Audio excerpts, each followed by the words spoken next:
So where were you born and raised? Tampa, Florida. Tampa, Florida. In South Tampa? Yep. Okay. And high school? The last one was Plant. Plant? So I went to Robinson and Plant.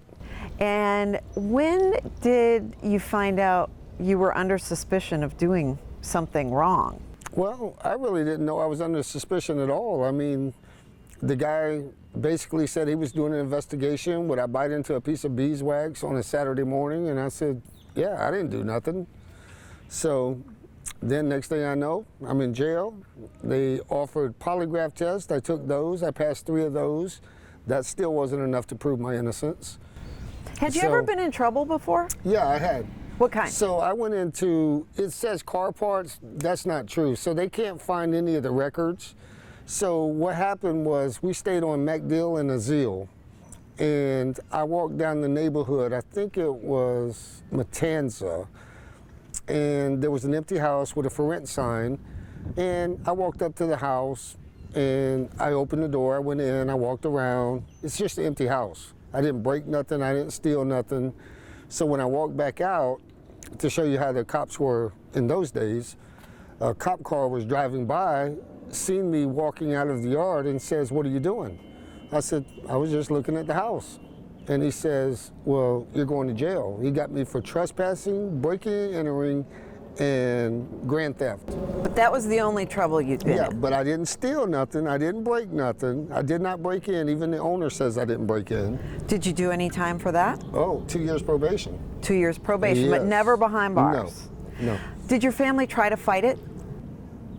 I mean, the best we could. We were poor. You know, we didn't have much success in fighting a system poor. So if you hadn't had that on your record, do you think they would have looked at you for this other case?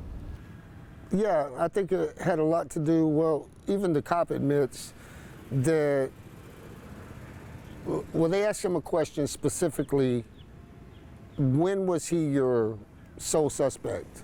He says, I had a hunch. So whether it was my long hair, I don't know. You know, back then they frowned upon kids with long hair. They thought it was like punk kids or something. And it just down spiraled from there. You didn't know the woman in question? Nope, I did not. Had never met her? I wasn't even within 12 miles of the neighborhood. As Noel, who works at Noel Auto Upholstery, and my buddy, who I worked with, testified. It's a different day, isn't it now? Between cell phones that can track your location, DNA, everything. I wish I had this back in 1983, for sure.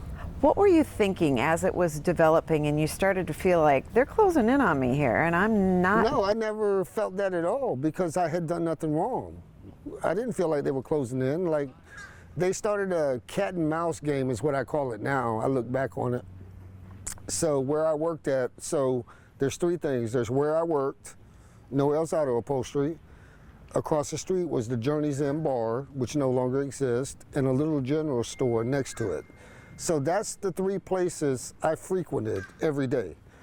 So the cops left a card first at Noel's Auto Upholstery, says, hey, when he comes in, have him give us a call. So I did. And, oh, no, it was a mistake. We don't need to talk to you. So I walked to the little general like I usually do to get like a Coke and a bag of chips for lunch. And the girl, Lisa, says, hey, are you all right? I said, I'm fine, why? She said, well, there was 2 detectives. They left a card saying if I seen you, give them a call. I said, call them. Well, I'm right here. So anyway, she called. No. She said, he's right here. And they said, nope, we don't need to talk to him. We're good. So I don't know if they were trying to see if I would run or what. So they did the same thing at the Journey's Inn Bar. So I was underage. I didn't go in the bar to drink. I went over there to see the barmaid, Tammy Yummy, and I would drink a Pepsi and maybe shoot a game of pool because there's no one there. It's lunchtime. How old were you when this suspicion happened? I was 18. You were 18? Yeah. Out of high school? Yeah. Did you finish high school? No, I never got a chance, no. So when did they actually arrest you? That was October 22nd, 2:30 in the morning, 1983. What were you doing? Nothing. I just got back to the room, and that's it. They knocked on the door within 5 minutes, and then the only thing they told me then, I didn't get arrested. They told me they needed me to come to the police department because my mom was there and she was in trouble.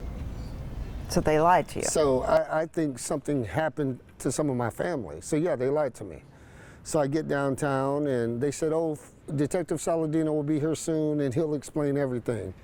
So during the hour I'm waiting on him, the other detective, Burke, he says, so why did you do it? I said, why did I do what? He said, why'd you kill her? I said, what? I said, you got the wrong guy. I said, I ain't killed nobody. So then he starts down spiraling his conversation, talking about fishing, and then he resorted back to the murder again. So I said, listen, I said, we're done. You know, I don't know, I don't have the sense to know I need an attorney at this point, because I didn't do anything wrong, so why would I? So I trusted that this thing would be resolved and I would go on my way. Well, did not happen. So that night I ended up in the county jail, where I stayed till I went to prison. So how long were you in the county jail? 2 years? 2 years, yeah, roughly. What was your mom saying at this point when you finally got to talk to her? Well, I mean, they all knew I didn't do it. So it wasn't a question of that, it's a question now of how do we prove it? Because it's not innocent until proven guilty. It's guilty until proven innocent, as we now know, and it took me 37 years to do that. 37 years. Yeah. So in the trial, did you feel like you had a good defense? No. What happened there? It was like a circus. Number one, they weren't paid by me, they were paid by the city. So attorneys, I'm not sure about the protocol, but certain attorneys get selected to have to take cases at certain times. So these two just happened to get my case. So was it a good defense? Absolutely not, because they should have been able to tear through all of this stuff they brought, you know? You got a jailhouse witness that says, I told him I know who did it. He changed his testimony like 3 times. And once they found, and the cops are feeding him information, by the way. That's how he's changing it. Because first he said, I murdered her, or first he said, I raped her, I didn't kill her. So then he found out FDLE, this is through the cops now, because he's not in touch with FDLE. Once they found out that evidence did not support that, then he changed it to the fact, I killed her, but didn't rape her, you know? So then they found out that's not true. So then he just testified that I told him I know who did it during a sad period close to Christmas or whatever. And I never even talked to the guy. There was a guy in my cell block named John Sarasolo. He's the only one I talked to. So everybody in the cell block knew he was going out to see detectives, you know, because they would come back in and they would say, hey, you know, detectives called me out there and asked if you said anything about this case. And I said, well, good, you know. So at what point did you realize they're looking for a fall guy and I'm it? Well, I guess during the trial, because I seen it was not going well. Was your family there every day for you? Yes. But to see people like get on the witness stand and just absolutely lie just baffled me. I'm like, how could you be lying on me like this? I mean, the basis of our justice system is innocent until proven guilty. Yeah, well, that's a big mistake. It's a big misconception because it's not true. So you're convicted. Yes. And when you're convicted, what are you thinking? Well, I'm thinking, I don't know what to do now. You know, I'm lost on this thing. I'm baffled that this even happened. So I'm living in a bad dream that I can't wake up from. And your family doesn't really have the money to hire a high-powered attorney to fight it. And then attorneys over the years, they told him, oh, you give me $10,000, I'll get him out. You know, that was a complete lie.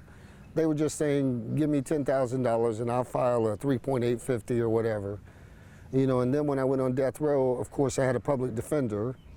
So he fought the sentencing, but not the conviction.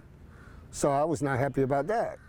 So one of the counselors at the prison came to my cell on death row, and this is 3.5, almost 4 years later, and he says, man, I got some good news for you. He says, they're gonna send you back for resentencing and overturn your death sentence to life. I said, that's not good news to me. He says, are you serious? I said, yeah, I'm serious. I said, I didn't do it. I said, I need him to fight to prove my innocence. And there was no DNA? I mean, what was the beeswax you bit into? So the beeswax is, they're saying there was a bite mark, which they now know wasn't even a bite mark. It was like indentations from the murder weapon or whatever. But anyway, so my expert testified, without the jury present, by the way, that if it were in fact a bite mark, he says there's a, I think he said 3 millimeter gap in the upper jaw, which would be the equivalent to 5 nickels stacked up. So I would have had to be missing 3 teeth in a row. So he says, absolutely no way. But Souveron, on the other hand, testified that it matched. So since then, my attorneys have had Souveron, who, first of all, he recanted. He said, you know, I told the detective, if you tell me that's your guy, I'll testify that it matches, which he did. So I don't even know if he ever tested anything or not. So since I was the sole suspect, that's where I ended up. So they had 2 other doctors just about a year ago in his same office, and one of his, some other expert he recommended, they had both of them do the same comparison on the same bite mark from 1983, and both of them came up with 2 different conclusions. Neither one could come up with something the same. Were you angry? Like, what was your emotion? Are you hopeless? Are you angry? Is it a range of emotions once you're convicted? Yeah, so at that point, it felt kind of hopeless, and yeah, I was angry. I just got convicted for something I didn't do, and now I'm heading to death row. You know, I mean, this nightmare just got worse. So let's start with, what was death row like? What was it like there? Well, when I first walked down there, it was pretty glum. I mean, it's like really quiet, and I would walk by the cells going to mine, and I never forget the faces. It's like they sat there, I don't know, just glum. It was very quiet, and I said, man, these people act like they're waiting to die. And I'm like, no way I'm gonna be like that. So anyway, I get locked in the cell, and it took a few days. You know, I didn't have stamps, envelopes, I didn't have anything with me. So it took a few days, so I got stamps, envelopes and stuff, and I just started writing to media outlets, attorneys, judges, you know, and even over the years I kept writing to judges, and I told them, I said, you'll notice that I have never filed anything in the courts looking for a loophole in the law, like insufficient counsel, mistrial, any number of things I could have done. I said, the only thing I ever asked you to do was test the evidence, and I'm still asking you to do it. Which seems pretty simple. Yes, but they wouldn't do it. How many years was there absolutely no movement in your case? Nobody listening, nobody responding, all these letters go unanswered. Shoot, like the whole 14 years I was at FSP. 14 years, 14 nobody years. helped. Yep, I wrote 60 Minutes, 2020, 48 Hours, Time Magazine. I wrote to everybody I could find the address for. What happened after 14 years? So after 14 years, I got transferred to another prison, and at some point I heard about the Innocence Project and wrote to the Innocence Project of Florida. And they had my case for several years, but unbeknownst to me, they wrote me a letter, by the way, and said they couldn't do anything after so many years. They said, with the jailhouse testimony, it's just too hard. So then I find a book called The Innocent Man by John Grisham. So I read the book, and it was a case almost like this one, but it had jailhouse informants. So I wrote to Barry Scheck in New York, which they still have my letter, and I said, you know, the Innocence Project of Florida is saying now they can't help me based on jailhouse snitch testimony, that it would be too hard, but your foundation was founded on a case just like this. So how does this go? So I guess he talked to them. He didn't respond to me, but he talked to them. I guess they looked into it some more, but bottom line, they couldn't do it. So I didn't know they sent all my files to New York. So I don't know any of this happened. So at some point, you know, I had 3 parole hearings. So I don't know anybody's involved in the case anymore at this point. Innocence Project of Florida can't help me, and I find out later that's because they didn't have the resources. So they didn't have enough contributions yet from Florida or other states to support their organization, and they just didn't have the resources to fight against the system like this. So New York got my files, and the lady in intake read them and went to Susan Friedman and says, hey, this case has all the earmarks of a wrongful conviction. So Susan Friedman took the case, and How long did it take? So from the time I sat across the table from her, I think it was 17 months. That's it? Yeah. After how many years? 35? Well, by then, 35 and a half, yeah. 35 and Yeah. Were now you thinking this is too good to be true, or could this actually happen? Well, Would you allow yourself? Well, you know, so I went to 3 parole hearings. So at this point, you got to realize I couldn't even get a parole hearing for 25 years. So once this 25 years hit, I'm thinking, well, if I can get parole, I can get out, get a job, try to hire an investigator, and prove my innocence. So that's my goal at this point. Of course, parole, no. Second parole hearing, very negative. Third parole hearing, which was the day before I got Susan's letter. So the lady says, so tell me a little about the crime. And I think her name was Tara Logan. But I said, listen, I know what you're looking for. You're looking for remorse. I said, I can't sit here and tell you I'm remorseful for something I didn't do. I said, am I sorry for the victim and their family? Yes. And I'm sorry for my family and me. We're all in this together. I said, but I didn't do this. So she slapped the desk very rudely, and she said, well, this meeting's over. So I said, okay, have a nice day and drive safe. Did you ever think, all right, maybe I'll just say I did it and I'll get out? No. Never? Never. That would never happen. Never. Never. So when Susan, she's with New York, the Innocence Yes. Project in New York, did she believe you from day one? Yes. And how did that feel to have? So it felt good, but you know, I had, you know, received hopes before, so I'm not very easily influenced by that, by a letter or something. So I got her letter, and then like 5 days later, she was actually sitting across the table from me. She flew in from New York. So that's when I really felt like, you know, this is serious. How did she finally prove your innocence? What was it? DNA.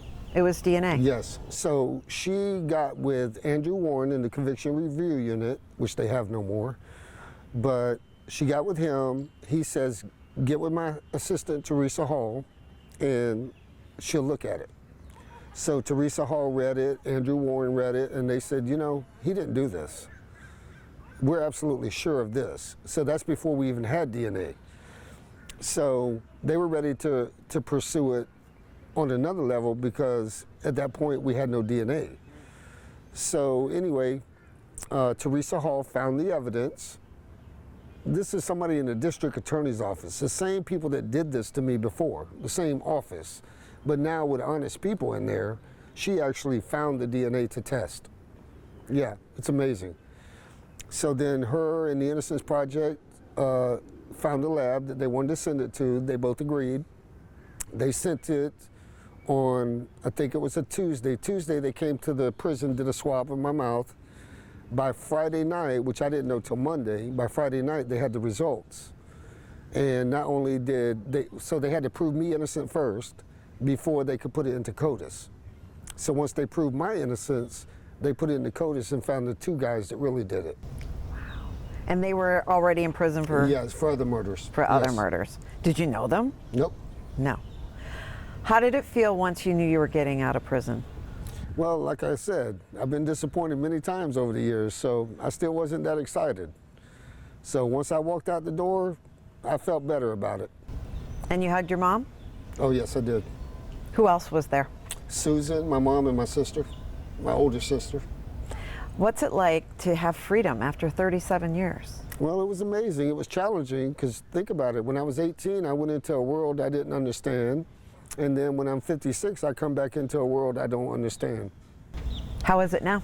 Oh, it's great. I mean, it took me a long time to get used to the phone and stuff, because I never used a cell phone until 2020.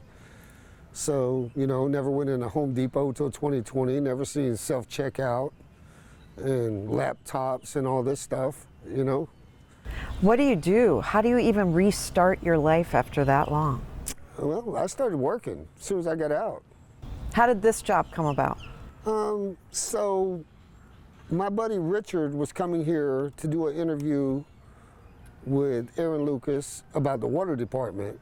And he says, you know, they might need a maintenance guy here. I said, well, you know, talk to them. Because at that time we worked for U.S. Waters. I was an electrician for them. So this would definitely be closer than what I was driving over there, and it was paying more. Well, a little bit less at the time. It was like 20 an hour, and I was making 21 there, but with the extra hour to get there, it was no comparison. So then I stayed here, I think a few months or so, maybe 7, and then I went driving trucks over the country, and then hit the maintenance guy he had left, and Aaron and I talked on the phone, and he says, you know, if you could find somebody for me, you know, reliable. And I said, you know, I could come back and do like 4 or 5 hours a day. I may not get 40 hours, but I can do what I can. And he said, that's great. So I came back, and I actually put the truck driving to the side and just stayed here full time. What was it? Was it hard to get a job? No. No? But you don't have Well, I didn't apply for a job. Okay. Did you have to explain to people I was wrongfully convicted? I've been in prison for. I mean, they might be like. I did it just out of honesty, to let them know so they're not surprised by anything. You know, I don't want any surprises later. Like, oh, you never told me about this or whatever. No, I just tell them straight up, you know, this is the deal. This is why I have no history. So I had a friend of mine's fiance do a resume for me. So I think I had to explain it to him too. So she put on there that I worked at McDonald's or whatever. I mean, where are you gonna say I worked for the last 37 years? So she put McDonald's and some other crazy stuff. So anyway, when I come in, I told him, I said, so this isn't true, this isn't true. It's the only way we could get through the website, is to put something. Right, because so much of it's now on a web. So then I just specified what happened, and no, I've never worked for any of these people because, you know, I was in prison. Okay, so now, fast forward to a big settlement the city owed you. You don't need to work anymore. Yeah, I will. Why? I just do. It's what I do. You're a millionaire. Yeah, well, I guess that's in theory, but not in my heart. Have you gotten any of the money yet? Nope.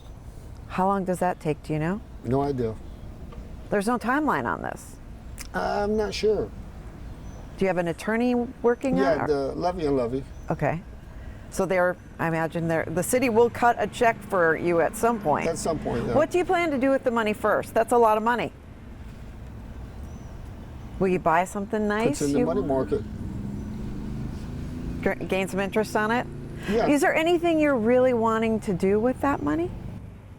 No, I mean, I'm buying a house. I'll close on the house. That's without that money, but I'm closing on a house next Thursday in South Tampa. So that'll be the start, you know, and I'll get the house fixed up like I want it and then decide. How do you feel? How are you not bitter and angry your entire life? How do you feel? Because I've seen all the hatred around me in prison, and I'm just thankful I didn't end up like that, because it's very easy. I've seen a lot of good people go in prison and turn very bitter and very angry.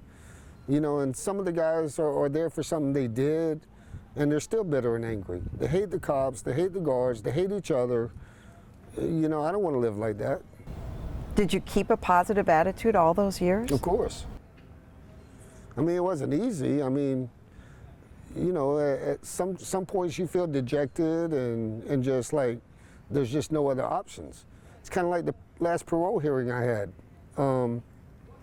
When I walked out of there, I just walked down the street in the prison going back to the dorm, and I just put my hands together and I said, God, it's in your hands. Because at that point, I don't believe I have any more options.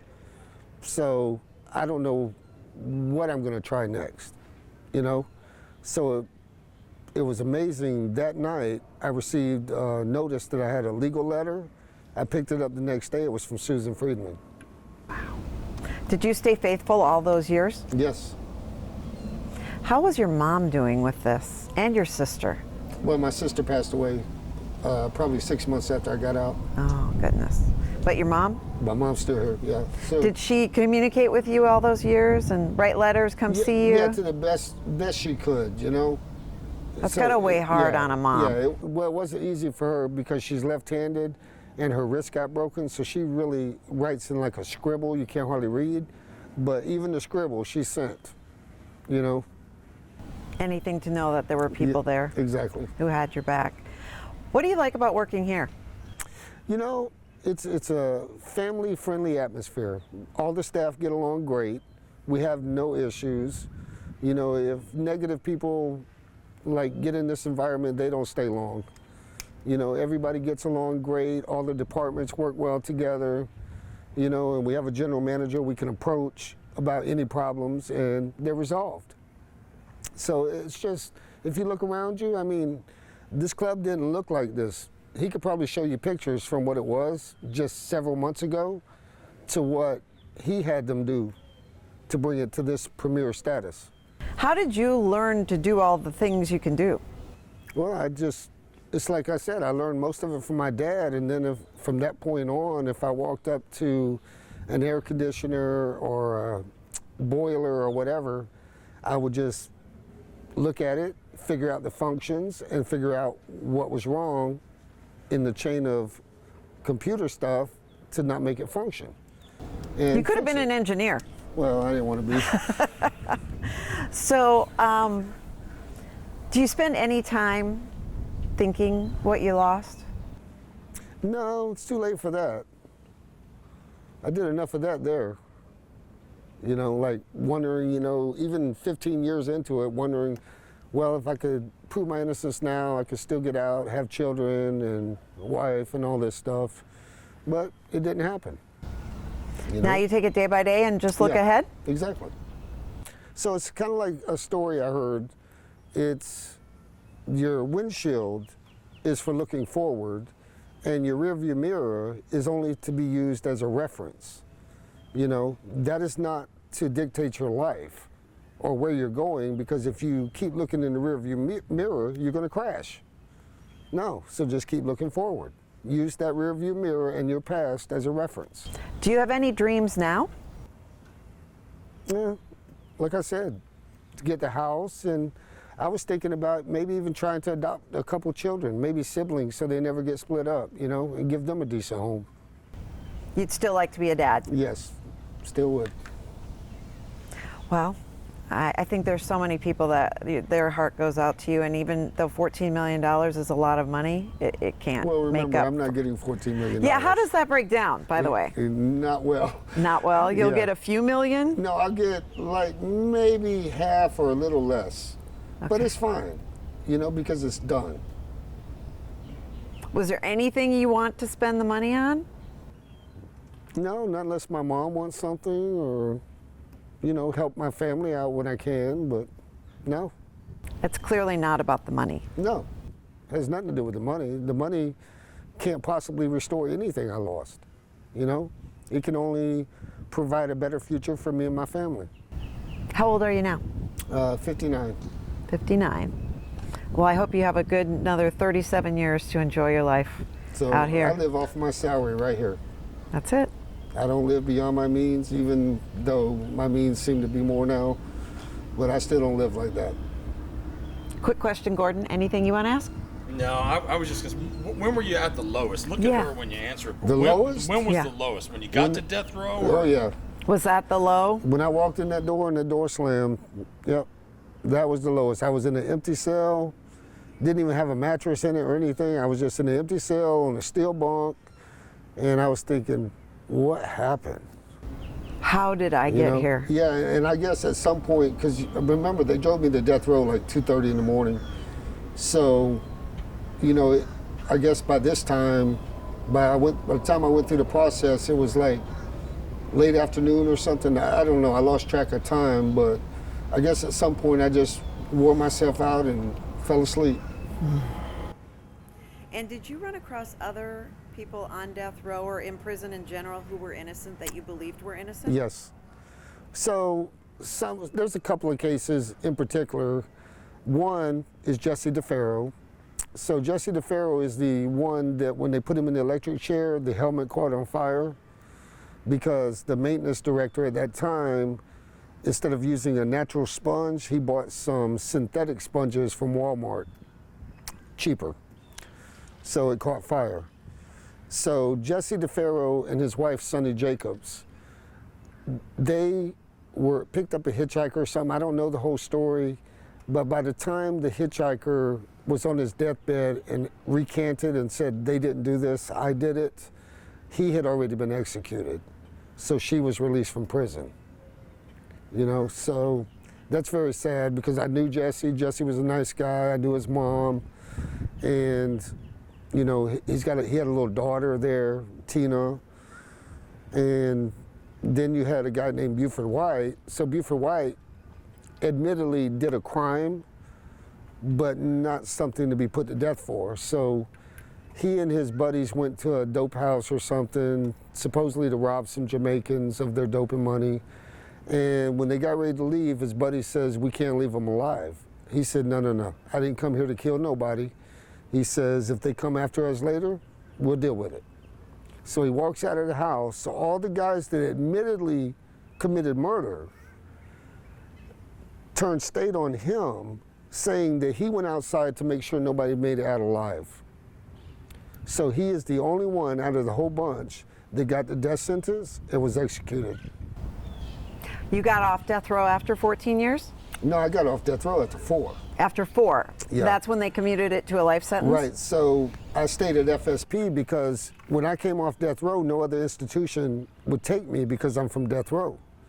So I literally walked from death row down the hallway into the worst prison in the state and became the prison electrician. So you worked even in prison? Yeah, all these years I've been working. Did they pay you?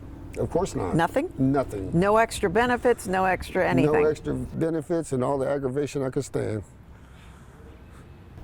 It's funny to me a little bit that you don't have big dreams, but I guess it's because just every day is probably a dream now that you're not there anymore. Yeah, you know, I'm fine. When I step out at night, like a couple nights ago, I got in late. I got out of my truck and I looked up and it was like dark where I live. So I could actually see the night sky with all the stars and stuff. It was very peaceful. So yeah, I mean, I'm simple. Well, we're glad you're out. Well, I am Sorry too. for all the time you spent there. No worries. That part's over. Good. I like to see a smile on your face. Thank you. Yeah.